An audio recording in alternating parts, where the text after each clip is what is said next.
Hello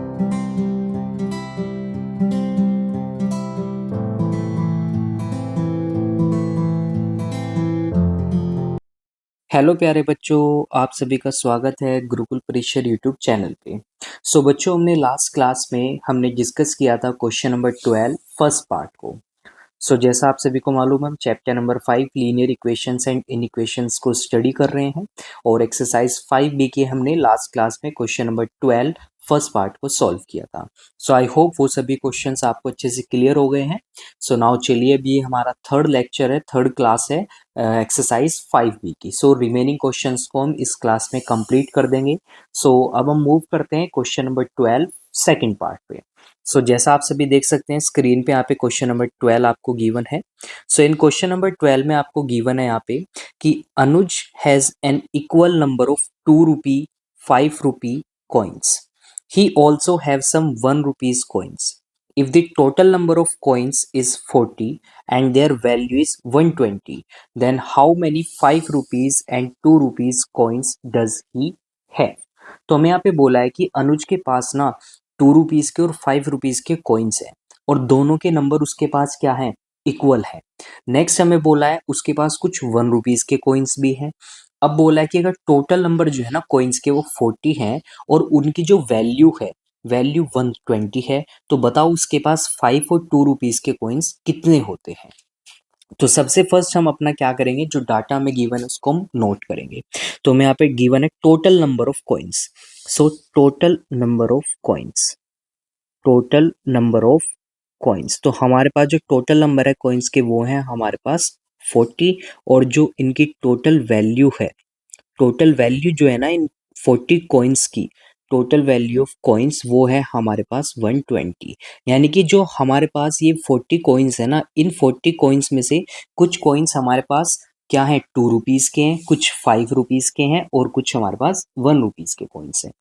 next हमें क्या data given है, हमें यहाँ पे बोला गया है कि जो 2 रुपीज के कॉइन्स है, यानी कि जो नंबर ऑफ 2 रुपीज कॉइन्स है वो किसके इक्वल है, वो हमारा नंबर ऑफ 5 रुपीज कॉइन्स। तो ये दोनों कॉइन्स के नंबर आपस में क्या है, इक्वल है। तो यानी कि मैं यहाँ पे बोल सकता हूं let the number of 2 rupees coins and 5 rupees coins, इनके नंबर मैंने एज्यूम किए कि ये क्या है, एक्स है। मैंने मान लिया कि एक्स कॉइन्स है। तो अब इसका मतलब क्या हुआ, इसका मतलब मैं ये बोल सकता हूँ यहाँ पे कि जो नंबर है हमारे पास, नंबर ऑफ 1 रुपीज कॉइन्स, क्योंकि हमारे पास कुछ कॉइन्स यहाँ पे 1 रुपीज के भी हैं, plus number of 2 rupees coins plus number of 5 rupees coins. तो अगर मैं इन सभी कॉइन्स के नंबर को ऐड कर देता हूं तो ये कितना आ जाएगा हमारे पास, ये हमारे पास आ जाएंगे 40। नाउ अब हमें ये तो मालूम नहीं है कि 1 रुपीज के कॉइन कितने हैं, तो मैं इसको एज इट इज यहाँ पे लिखूंगा, number of 1 rupees coins. But हमने भी एज्यूम किया कि जो 2 रुपीज के कॉइन्स हैं उनके नंबर एक्स हैं और जो 5 रुपीज के हैं उनके नंबर भी क्या है, एक्स हैं, इक्वल्स टू 40। तो ये हमारे किसके इक्वल हो जाएंगे, 40 के इक्वल हो जाएंगे। नाउ x और x को मैं ऐड करूंगा तो ये हो जाएंगे 2x, और जब मैं 2x को दूसरी साइड लेकर जाऊंगा इक्वल के तो हो जाएंगे -2x। तो यानी कि हमारे पास 1 रुपीज के जो कॉइन है उनके नंबर आ गए 40 -2x। तो अब हमारे पास तीनों के क्या आ गए हैं, तीनों के नंबर आ गए हैं। According to question, now question के अकॉर्डिंग हमें क्या गिवन है, हमें वैल्यू गिवन है। यानी कि जो सभी कॉइन्स है ना 40 कॉइन्स है उनकी हमें वैल्यू गिवन है। कितनी वैल्यू है, 120 है। तो अब देखिए, अब हम यहाँ पे क्या बनाएंगे, एक लीनियर इक्वेशन को बनाएंगे।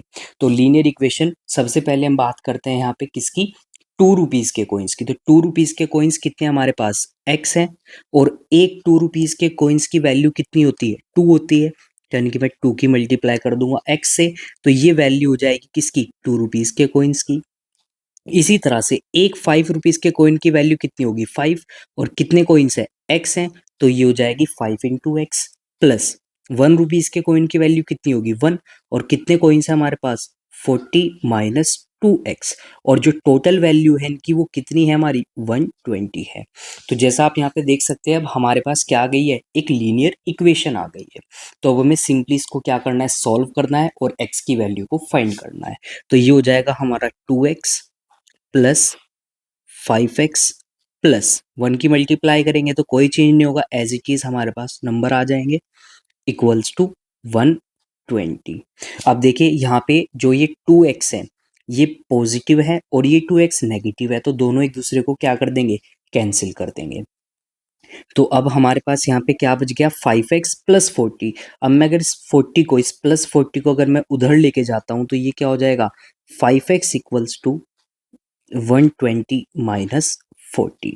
तो x किसके इक्वल आ जाएगा 120 माइनस 40 आ जाएगा 80 एंड डिवाइडेड बाय 5। तो 580 को डिवाइड करेगा कितने टाइम्स 16 टाइम्स। तो हमारे पास x की वैल्यू क्या आ गई 16 आ गई है। अब ये x किसके इक्वल है, x है हमारे नंबर ऑफ ₹2 कॉइन्स।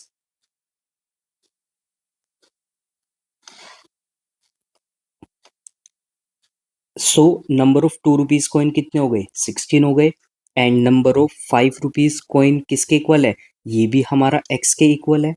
तो यानी कि ये भी हमारे क्या हो गए 16 हो गए। तो टोटल कितने हो गए हमारे पास 16 एंड 16 32, यानी कि 32 कॉइन्स में से 16 कॉइन ₹2 के हैं, 16 कॉइन ₹5 के हैं, और टोटल कॉइन्स कितने थे हमारे पास 40 थे। तो यानी कि कितने बच गए 8 कॉइन्स बच गए। तो यानी कि 8 कॉइन्स कौन से हैं, वो हमारे ₹1 के हैं। बट हमें यहाँ पे सिर्फ क्या फाइंड करना था, ₹5 और ₹2 के कॉइन्स फाइंड करने थे। सो इस तरह से आपको इस क्वेश्चन को सॉल्व करना है। सो आई होप आप सभी को ये क्वेश्चन अच्छे से क्लियर हो गया है। सो चलिए अब हम मूव करते हैं नेक्स्ट क्वेश्चन, क्वेश्चन नंबर 13। सो क्वेश्चन नंबर 13 हमें यहाँ पे गिवन है, a plane takes 2 hours and 45 minutes to cover distance between two airports. तो हमें गिवन है कि प्लेन है, एक प्लेन फ्लाई कर रहा है दो एयरपोर्ट्स के बीच में, और वो कितना टाइम ले रहा है 2 hours and 45 minutes, 2 घंटे 45 मिनट में वो एक एयरपोर्ट से दूसरे एयरपोर्ट पे चला जाता है। अब बोला है हमें if it travels 20 kilometre per our slower. अब देखिए अगर उसकी स्पीड 20 किलोमीटर पर आवर से घट जाए तो उसको कितना टाइम लगता है, अब दूसरे एयरपोर्ट तक जाने में 3 आवर्स लगते हैं। ठीक है, तो हमें क्या करना है, अब हमें क्या करना है, प्लेन की स्पीड फाइंड करनी है, एंड ऑल्सो हमें क्या फाइंड करना है, उन दोनों एयरपोर्ट्स के बीच में कितना डिस्टेंस है। सो ये हमें फाइंड करना है। आई होप आपको क्वेश्चन अच्छे से समझ में आ गया है। सो चलिए अब क्वेश्चन को सॉल्व करते हैं। तो बेसिकली आपको एक बेसिक सा सिंपल सा फॉर्मूला है, आई होप आप सभी को मालूम होगा, जो होता है हमारा स्पीड का। तो जो स्पीड होती है ना हमारी, स्पीड को हम सिंपली बोलते हैं speed is equals to distance upon time. तो एक बेसिक सा फॉर्मूला आप पढ़ते आ रहे हो अपनी जूनियर क्लासेस से। सो स्पीड होती है हमारी डिस्टेंस अपॉन टाइम। तो इस फॉर्मूले को हमें यहाँ पे क्या करना है, यूज़ करना है। तो जैसा आपको मैंने बोला है पीछे भी कि जब कभी भी आपको किसी वैल्यू को फाइंड करना है तो आपको उसको यहाँ पे क्या एज्यूम करना पड़ेगा, उसको आपको कुछ मान के चलना पड़ेगा। तो जैसे कि हम यहाँ पे बोलते हैं x, कि हमने उसको मान लिया x है, तो हम यहाँ पे क्या एज्यूम करेंगे, यहाँ पे हम करेंगे स्पीड, प्लेन की स्पीड। तो यहाँ पे मैं सिंपली लिखूंगा let the speed of plane, let the speed of plane be x. But यहाँ पे इसकी एक यूनिट होगी तो मैं इसको सिंपली बोलूँगा km/h।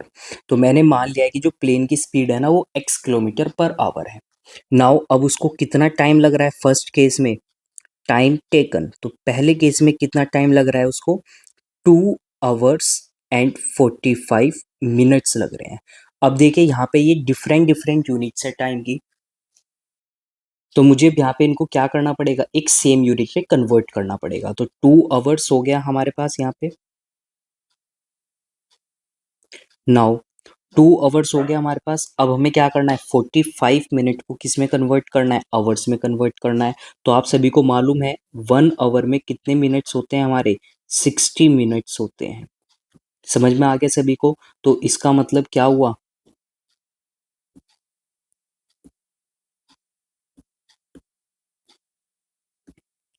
सो अगेन मैं यहाँ पे लिख रहा हूँ 1 आवर में हमारे 60 मिनट्स होते हैं।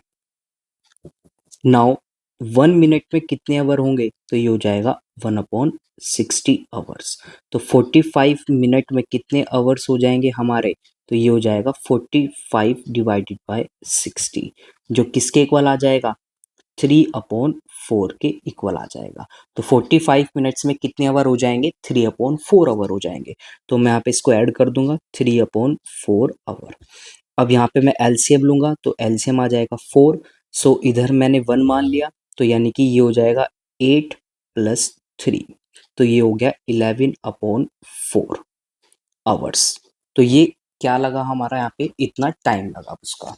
नाउ अब हमें क्या करना है, डिस्टेंस फाइंड करना है, क्योंकि देखिए दोनों बार जो प्लेन है वो सेम ही डिस्टेंस को क्या करेगा, कवर करेगा। तो इसका मतलब क्या हुआ, डिस्टेंस का फॉर्मूला क्या आ जाएगा, तो यहाँ पे मैंने स्पीड का फॉर्मूला लिखा हुआ है। तो अगर मुझे यहाँ से डिस्टेंस का फॉर्मूला फाइंड करना है तो वो हो जाएगा स्पीड इनटू टाइम। तो डिस्टेंस हमारे पास क्या हो जाएगा, distance is equals to speed into time. So speed कितनी है हमारी यहाँ पे, x kilometre per hour, time कितना है 11/4 आवर्स। तो डिस्टेंस आ जाएगा हमारा 11x/4। तो ये हमारा डिस्टेंस आ गया फर्स्ट केस में। Now according to question, second time जब प्लेन जा रहा है तो अब उसकी स्पीड कितनी हो जाएगी, वो 20 किलोमीटर लेस जा रहा है, कम स्पीड से जा रहा है। सो अकॉर्डिंग टू क्वेश्चन,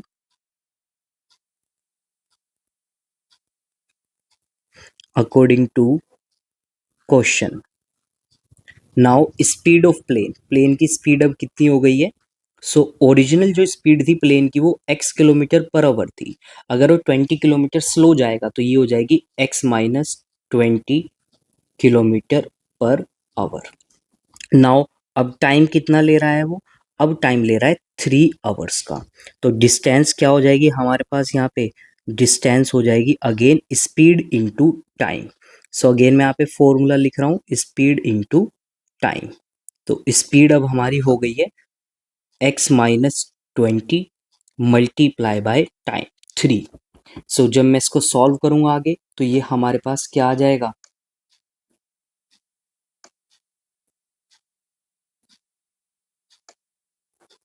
ये आ जाएगा 3x-60। तो अब ये क्या आ गया, हमारा डिस्टेंस आ गया है। सो आई होप आप सभी को अच्छे से क्लियर हो गया है। सो अब देखिए हमारे पास दोनों केस में डिस्टेंस आ चुकी है। अब यहाँ से आपको देखने में लग रहा होगा कि डिस्टेंस अलग अलग आई है, लेकिन ऐसा नहीं है। बेसिकली ये हमारी इक्वेशन की फॉर्म में आई है। अब देखिए दोनों बार प्लेन क्या करेगा, प्लेन सेम ही डिस्टेंस को कवर करेगा। तो ये डिस्टेंस 11x/4 और 3x-60, तो ये दोनों एक दूसरे के क्या होंगी, इक्वल होंगी। तो यानी कि मैं यहाँ पे लिखूंगा 11x/4 equals to 3x-60। Reason क्यों, क्या रीजन होगा, बिकॉज प्लेन क्या कर रहा है, दोनों बार सेम एयरपोर्ट्स के बीच में ट्रेवल कर रहा है बट डिफरेंट स्पीड से। तो डिस्टेंस तो सेम ही कवर करेगा। तो अब हमारे पास ये एक लीनियर इक्वेशन आ गई। तो चलिए अब हम इसको सॉल्व करते हैं। तो 4 को मैं उधर लेके जाऊंगा तो ये मल्टीप्लाई हो जाएगा हमारा। तो ये आ जाएगा हमारे पास 11x is equals to 4, 3x-60। तो ये हो जाएगा 11x is equals to 12x-240। सो 12 को मैं इधर लेके आऊंगा तो ये हो जाएगा 11x माइनस का 12x, और उधर बचेगा हमारे पास माइनस का 240। तो ये हमारे पास यहाँ पे क्या आ जाएगा, ये आ जाएगा माइनस का x इक्वल्स टू माइनस का 240। तो माइनस माइनस एक दूसरे को कैंसिल कर देंगे बिकॉज अपोजिट साइड्स पे हैं। ठीक है, तो यहाँ पे हमारे पास x की वैल्यू आ गई है 240। इसका मतलब अब x किसके इक्वल है, x है स्पीड ऑफ प्लेन के इक्वल। सो हमारे पास यहाँ पे आ जाएगा स्पीड ऑफ प्लेन। सो जो स्पीड है प्लेन की वो कितनी हो जाएगी, वो हो जाएगी 240 kilometre per our. 240 kilometre per our. Now अब हमें क्या करना है, डिस्टेंस भी फाइंड करना है। तो देखिए डिस्टेंस के लिए हमारे पास दो इक्वेशन है। फर्स्ट इक्वेशन है 11x/4 और दूसरी इक्वेशन है 3x-60। तो मैं यहाँ पे किसी भी इक्वेशन में x की वैल्यू पुट करूंगा तो हमारे पास क्या आ जाएगा, डिस्टेंस आ जाएगा। तो मैं कोई भी इक्वेशन ले सकता हूँ। सो चलिए यहाँ पे मैं फर्स्ट इक्वेशन लेता हूँ।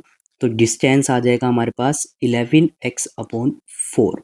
तो ये हो जाएगा 11 मल्टीप्लाई बाय 240 अपॉन 4। तो 4 क्या करेगा, 24 को डिवाइड कर देगा 6 times and 0, so 11 multiply by 60, तो ये आ जाएगा 660 किलोमीटर्स। तो इतना क्या है हमारा डिस्टेंस है दोनों एयरपोर्ट्स के बीच में। सो आई होप आप सभी को क्वेश्चन भी अच्छे से क्लियर हो गया है। सो चलिए अब हम मूव करते हैं नेक्स्ट क्वेश्चन पे, एंड साथ साथ आप क्वेश्चन को नोट भी करते रहना अपने, और या फिर क्या कर सकते हो आप, क्वेश्चन कंप्लीट होने के बाद आप वीडियो को पॉज करके वहाँ पे क्वेश्चन को नोट कर सकते हो। सो चलिए अब हम मूव करते हैं क्वेश्चन नंबर 14 पे। सो क्वेश्चन नंबर 14 में हमें यहाँ पे गिवन है two cyclist make the same trip. So दो साइक्लिस्ट है, यानी कि साइकिल चला रहे हैं, कोई भी दो पर्सन हो सकते हैं हमारे, तो वो एक सेम ट्रिप को क्या कर रहे हैं, कवर कर रहे हैं।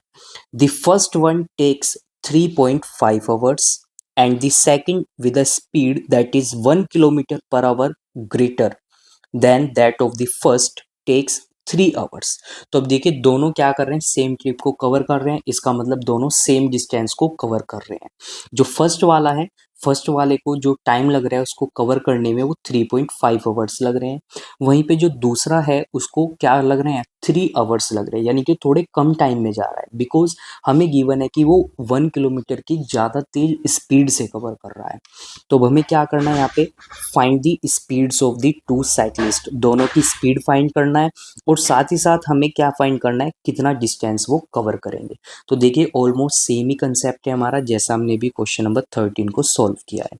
तो चलिए इस क्वेश्चन को भी सॉल्व करते हैं। तो सबसे पहले जो भी डाटा आपको गिवन है उसको आपको लिखना है। नेक्स्ट यहाँ पे भी हमें एज्यूम करके चलना है किसको, जो स्पीड्स है। Now let the speed, late the speed of first cyclist. तो सबसे पहले हम बात करते हैं जो पहले साइक्लिस्ट है, तो उसकी स्पीड हमने क्या कर ली, यहाँ पे एज्यूम कर ली be X kilometre per hour. तो हमने मान लिया कि वो एक्स किलोमीटर पर आवर की स्पीड से ट्रैवल कर रहा है।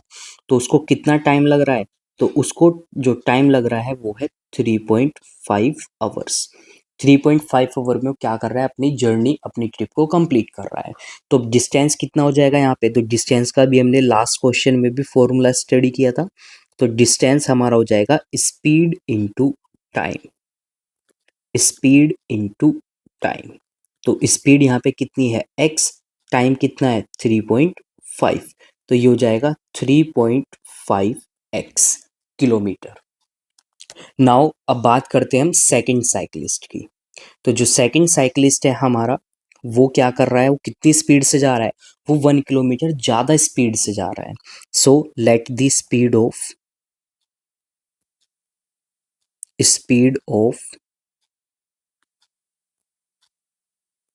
Second cyclist. तो सेकंड साइकिलिस्ट की स्पीड कितनी हो जाएगी, तो ये हो जाएगी x plus 1 kilometre per our. और इसको टाइम कितना लग रहा है, तो इसको जो टाइम लग रहा है वो है 3 आवर्स। तो यहाँ पे भी सेम मैं क्या करूँगा, डिस्टेंस फाइंड करूँगा। तो डिस्टेंस अगेन क्या हो जाएगा, speed into time. Distance is equals to speed into time. तो स्पीड हो गई हमारी यहाँ पे x प्लस 1 और टाइम हो गया है 3। तो इसको मैं सॉल्व करूंगा तो ये आ जाएगा 3x प्लस 3। तो ये आ गया हमारा डिस्टेंस। नाउ जैसा हमने लास्ट क्वेश्चन में किया था, तो देखिए यहाँ पे दोनों साइक्लिस्ट सेम ही डिस्टेंस कवर करेंगे। तो इसका मतलब क्या हुआ, according to question, according to question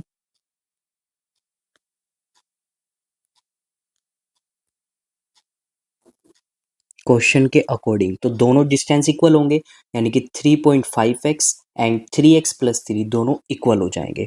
तो 3.5x will be equals to 3x plus 3।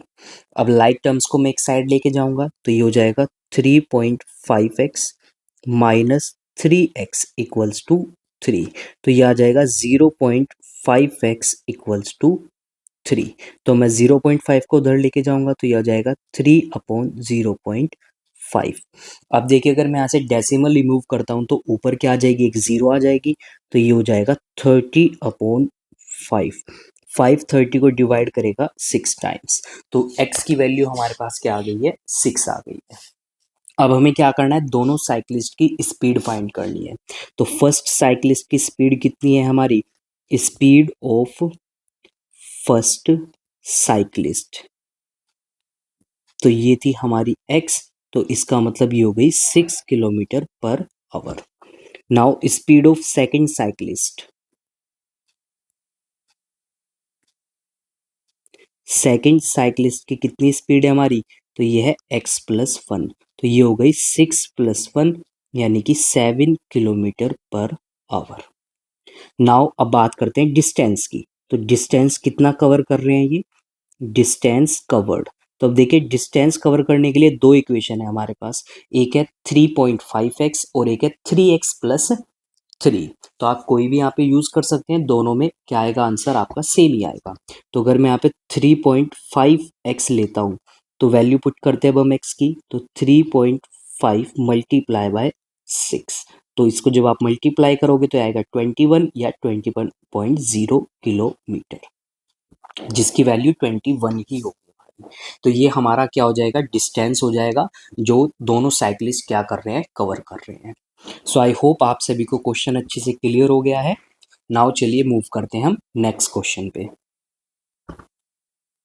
So question number 15। So question number 15 में हमें यहाँ पे गिवन है the length of a rectangle is 1 metre greater than its width. तो हमें एक rectangle given है और हमें बोला गया उस रेक्टेंगल की जो लेंथ है ना, वो उसकी विड्थ से 1 मीटर ग्रेटर है। विड्थ आप बोल सकते हैं, ब्रेथ आप बोल सकते हैं। नेक्स्ट हमें बोला है if length is increase by 2 metre, then जो विड्थ है उसकी वो डिक्रीज हो जाएगी 6 मीटर से। सो अगर हम उसी सेम रेक्टेंगल की लेंथ को बढ़ा देते हैं 2 मीटर से, सो उसकी जो विड्थ है वो डिक्रीज हो जाएगी 6 मीटर से, और जो उसका एरिया है, एरिया डिक्रीज हो जाएगा 50 मीटर स्क्वायर से। तो अब हमें क्या फाइंड करना है, अब हमें फाइंड करनी है उसकी डायमेंशंस, उस रेक्टेंगल की क्या डायमेंशन होगी। सो चलिए सबसे फर्स्ट हम यहाँ पे क्या करते हैं, हम एज्यूम करके चलते हैं विड्थ को। So let the width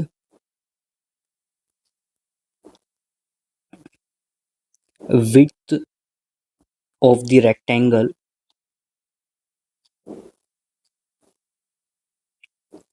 rectangle be x metres. x metre है तो लेंथ कितनी हो जाएगी हमारी, सो लेंथ हो जाएगी 1 मीटर से बड़ी है उससे, तो ये हो जाएगी x+1 मीटर हो जाएगी। नाउ अब हम बात करते हैं एरिया की, बिकॉज एरिया भी हमें यहाँ पे गिवन है। सो एरिया क्या होता है रेक्टेंगल का, आई होप आप सभी को मालूम होगा एरिया का जो फॉर्मूला होता है रेक्टेंगल का।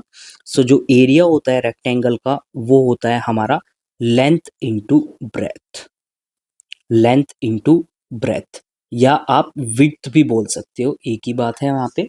सो चलिए वैल्यू को पुट करते हैं, तो लेंथ हमारी कितनी है, x+1 है, और विड्थ या ब्रेथ हमारी कितनी है, x है। तो जब हम इसको सॉल्व करेंगे तो ये आ जाएगा हमारे पास x² + x मीटर पर स्क्वायर। तो ये आ गया हमारा एरिया, रेक्टेंगल का एरिया आ गया, ठीक है। अब हमने क्या किया, अब हमने कुछ चेंजेस किए यहाँ पे, जैसे कि हमने लेंथ को बढ़ा दिया है, इंक्रीज कर दिया है 2 मीटर से। So now now new length of rectangle, new length of rectangle, rectangle की जो न्यू लेंथ है वो कितनी हो जाएगी। सो ओरिजिनल लेंथ कितनी थी उसकी, x+1 मीटर थी, और हमने 2 मीटर से और बढ़ा दिया है, तो यानी कि ये हो जाएगी x+3 मीटर्स, तो ये 3 मीटर हो गई हमारी। Now breadth, so new breadth या न्यू विड्थ हम बोलेंगे अगर, तो जो न्यू विड्थ है रेक्टेंगल की, तो ओरिजिनल विड्थ कितनी थी हमारी, x थी, और न्यू विड्थ कितनी हो जाएगी हमारी, वो 6 सेंटीमीटर से डिक्रीज हो जाएगी, तो ये हो जाएगा x-6 मीटर्स हो जाएगी हमारी। सो आई होप आप सभी को अच्छे से क्लियर हो गया है। सो वो हमारे पास न्यू लेंथ आ चुकी है, न्यू विड्थ आ चुकी है, अब हमें क्या करना है, न्यू एरिया फाइंड करना है। सो जो न्यू एरिया होगा, न्यू एरिया ऑफ रेक्टेंगल। तो ये क्या हो जाएगा हमारा, तो सेम लेंथ इंटू ब्रेथ या लेंथ इंटू विड्थ आप बोल सकते हैं। तो लेंथ हमारी कितनी है, x+3 है, और विड्थ हमारी कितनी है, x-6 है। तो ये हमारे पास यहाँ पे क्या आ गई है, एक आप बोल सकते हैं एक एल्जेब्रिक आइडेंटिटी बन गई है, एक प्रोडक्ट बन गया है हमारे पास। तो अब देखिए याद रखना है आपको इस तरह का, जब कभी भी आपको क्वेश्चन मिले, कोई इक्वेशन मिले, तो कैसे सॉल्व करना है। तो बेसिकली आपको पहले x की मल्टीप्लाई इस पूरे ब्रैकेट के साथ करनी है, और फिर 3 की मल्टीप्लाई इस पूरे ब्रैकेट के साथ करनी है। तो मैं यहाँ पे सेपरेटली इनको लिख सकता हूँ। तो x की मल्टीप्लाई पहले मैं कर रहा हूँ x-6 के साथ, देन +3 इसकी मल्टीप्लाई कर रहा हूँ मैं x-6 के साथ। तो ये आ जाएगा x² माइनस का 6x, इधर आ जाएगा प्लस का 3x माइनस का 18। तो ये हमारे पास इक्वेशन आ गई एक और। अब यहाँ पे मैं 6x और 3x को सॉल्व कर सकता हूँ। तो आ जाएगा x² माइनस का 3x एंड माइनस का 18। तो यानी कि ये हमारा क्या आ गया है, ये हमारा न्यू एरिया आ गया है। क्लियर हो गया सभी को। नाउ अब क्वेश्चन के अकॉर्डिंग हमें क्या बोला गया है कि जब मैं यहाँ पे चेंज करूंगा, तो ये जो चेंज आया ना हमारे पास एरिया के अंदर, जो चेंज आएगा वो 50 मीटर स्क्वायर से आएगा। इसका मतलब है कि अगर मैं ओरिजिनल एरिया में से इस न्यू एरिया को मैं क्या करता हूँ, माइनस करता हूँ, तो ये किसके इक्वल आएगा, ये 50 के इक्वल आएगा। सो अकॉर्डिंग टू क्वेश्चन,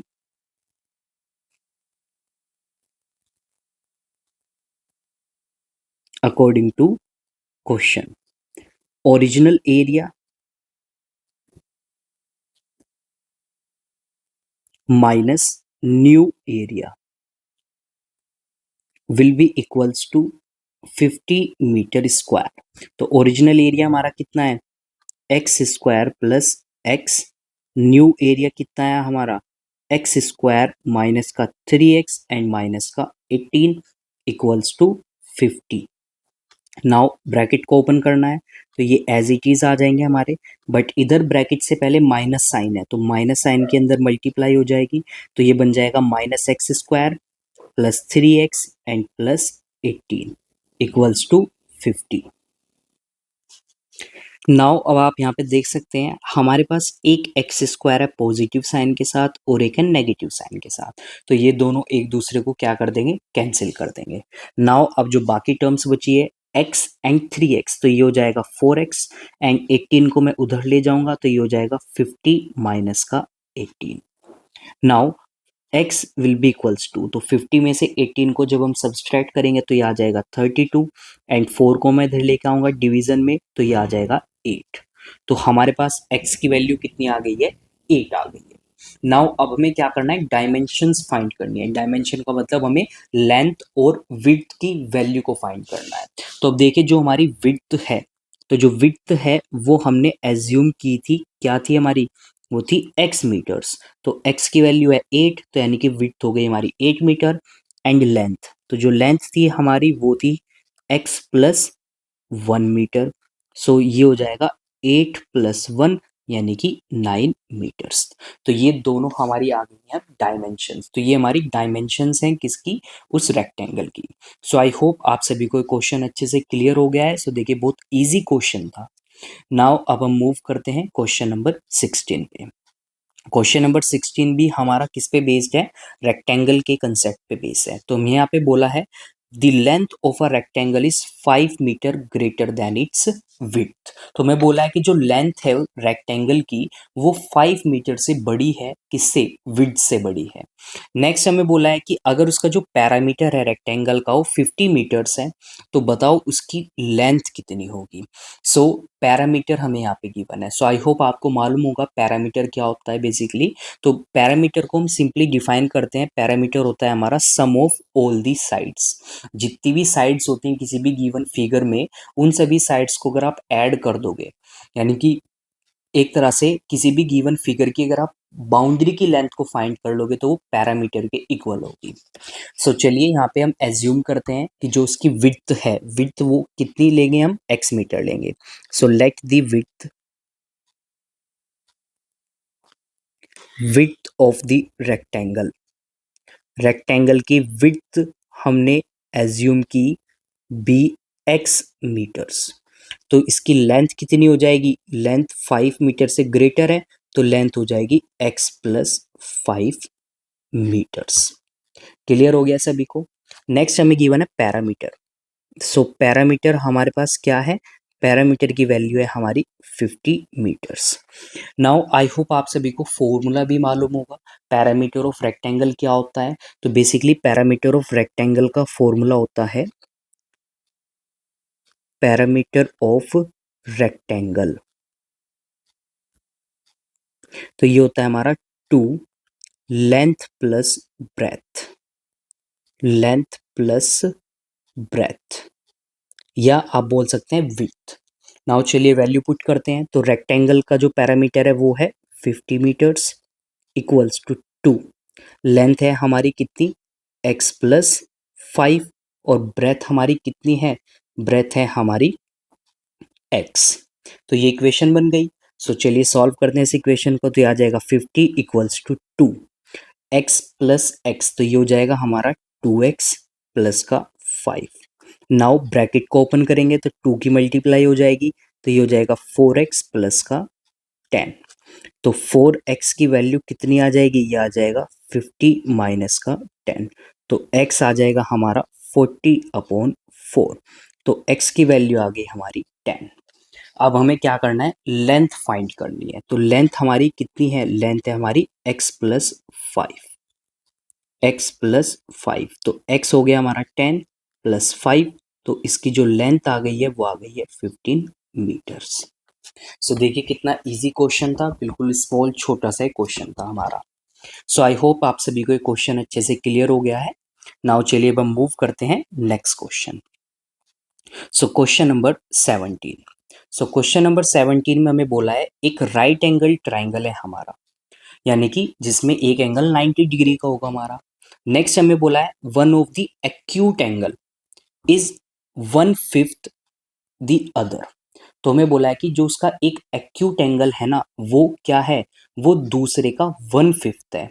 तो अब हमें क्या करना है, यहाँ पे स्मॉलेस्ट एंगल को फाइंड करना है। सो देखिए एक्यूट एंगल क्या होता है। सो आई होप आपको मालूम होगा, अगर नहीं मालूम है तो कोई बात नहीं, मैं बता रहा हूँ यहाँ पे आपको। तो एक्यूट एंगल एक वो एंगल होता है जिसका मेजरमेंट क्या होता है हमारा 90 से लेस होता है। सो जिन भी एंगल्स का मेजरमेंट 90 से कम होगा वो हमारे सभी क्या होंगे, एक्यूट एंगल होंगे। सो चलिए यहाँ पे हम सबसे पहले सिंपली एक क्या करते हैं, फिगर ड्रॉ करते हैं रेक्टेंगल की, सॉरी ट्राइंगल की। तो ये हमारा ट्राइंगल हो गया। तो ये हम यहाँ पे ले रहे हैं 90 डिग्री हमारा राइट एंगल, इसको हम नेम दे सकते हैं ABC।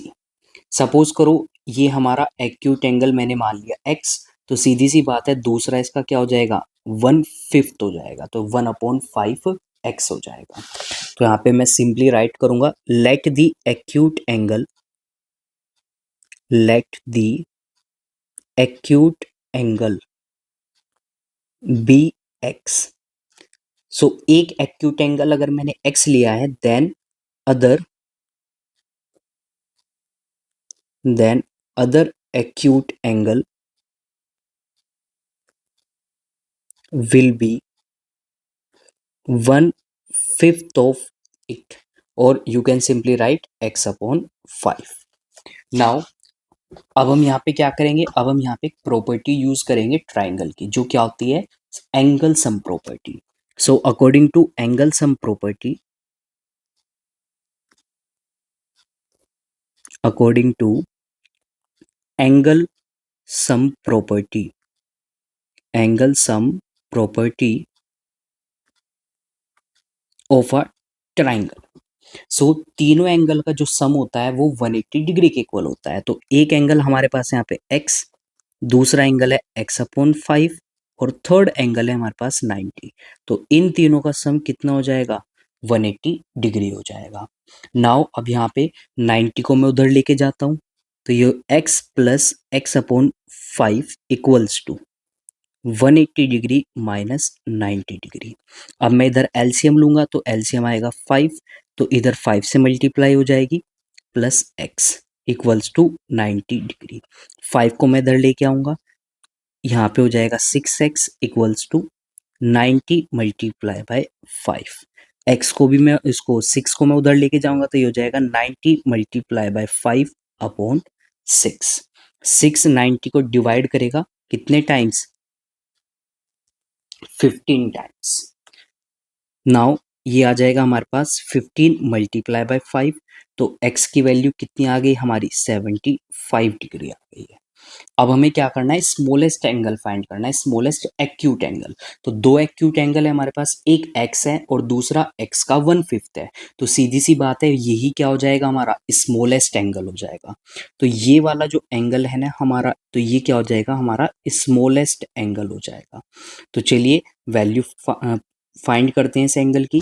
तो ये है हमारा x अपॉन 5। तो x की वैल्यू है 75 डिवाइडेड बाय 5, तो ये आ जाएगा हमारा 15 डिग्री। तो जो स्मॉलेस्ट एंगल है हमारा वो कितना है? 15 डिग्री है। सो आई होप आप सभी को क्वेश्चन भी अच्छे से क्लियर हो गया है। सो चलिए अब हम मूव करते हैं नेक्स्ट क्वेश्चन पे। सो नेक्स्ट हमारा 18th क्वेश्चन है और ये लास्ट क्वेश्चन है इस एक्सरसाइज का 5B का। सो इस क्वेश्चन में गिवन है the base of N isosceles triangle is 3 centimetre longer than each of the other sides. If the parameter is 54 centimeter, then find the lengths of the sides। तो मैं बोला है कि हमारे पास एक आइसोसेल्स ट्राइंगल है। अब आइसोसेल्स ट्राइंगल क्या होता है? तो आइसोसेल्स ट्राइंगल हमारा एक वो ट्राइंगल होता है जिसमें दो साइड्स क्या होती हैं? इक्वल होती हैं। तो सपोज ये एक ट्राइंगल है हमारे पास ABC। अब इसका बेस क्या हो गया हमारा?